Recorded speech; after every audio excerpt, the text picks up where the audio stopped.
Welcome to Swish Player Profile. I'm Sean Schultz with Brad Lake, Blake Spadaro, Asia Kopp, and we are joined by one of our favorite players from the University of Colorado, Aaronette Vonleh. How are you doing today?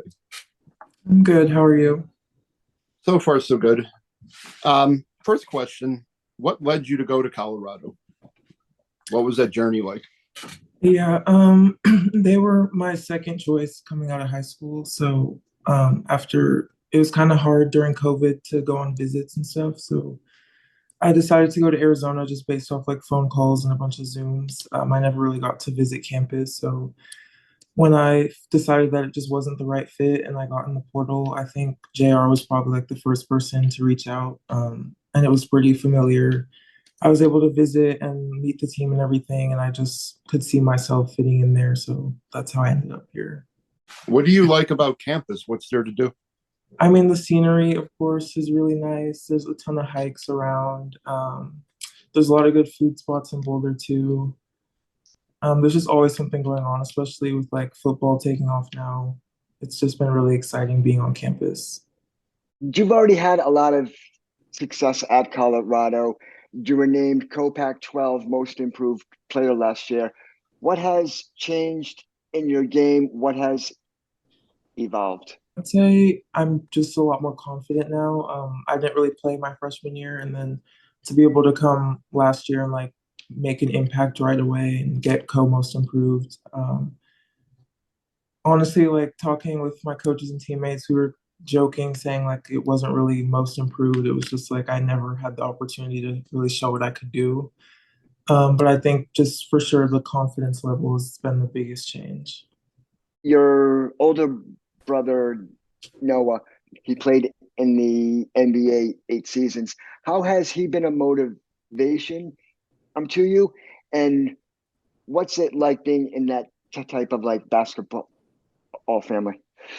Yeah, he's just always giving me advice and kind of, just he usually is telling me the stuff that I don't want to hear but need to hear. So he's really helpful in that way.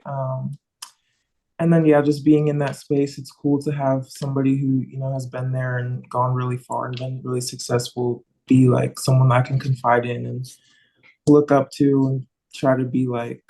As a team, a lot of people expect players to build chemistry, and there's some things that teams do outside of practices and games and stuff. What are some of the things that you and your teammates like to do to build chemistry outside the court? Yeah, I think we spent a lot of time doing that in the summer. I think like we made it a thing to do something as a team at least once a week just to like get all the new players involved and just keep building our chemistry. So we would do like we'd go to a teammate's house and like do painting and like to make it a competition, or like I know a few times they've gone line dancing or just anything that like keeps us engaged and like communicating, building chemistry off the court.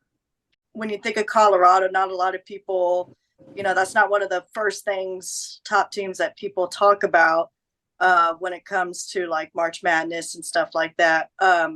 What is one of the things that, motivates y'all the most as being like, as far as getting to March Madness and Elite Eight and all that? I think just like always having an underdog mentality. We know that people don't always like expect us to, win or like make it super far in the tournament. And I think that just fuels us to want it even more.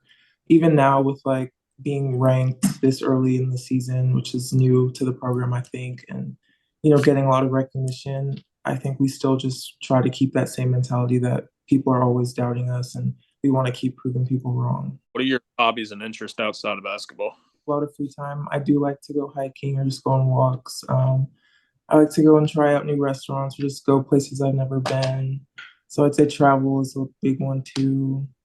And then just spend time with friends and family. Who inspired you to play the game of basketball? Probably my older siblings.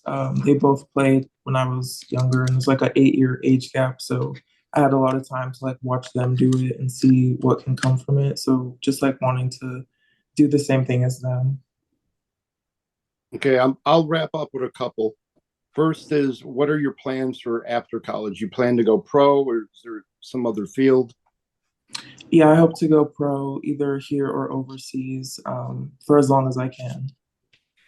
I'd love to, but I'm too old. Asia almost went pro, right? Almost, if I didn't get injured my sophomore year at Sam Houston. So Mhm. Brad could have gone pro, but then he went past second grade and they all got bigger than him. But what is a fun fact about you that fans may not realize? It could be a story, a trait, anything. I don't know if it's really a fun fact, but I feel like a lot of people don't know that I grew up in Massachusetts and didn't like get to Oregon until I was like 12. Why'd you move? When my brother got drafted, we kind of just were following him around because my mom felt like he was still pretty young. Good mom. Yeah. Excellent. Well, Aaronette Vonleh, University of Colorado, we're rooting for you guys, and your team's just been up and coming. We're hoping you go pretty far and kick butts on some of them LSU and South Carolina teams in March Madness. Yeah. Thank you for joining us. We really appreciate it. Thanks for having me.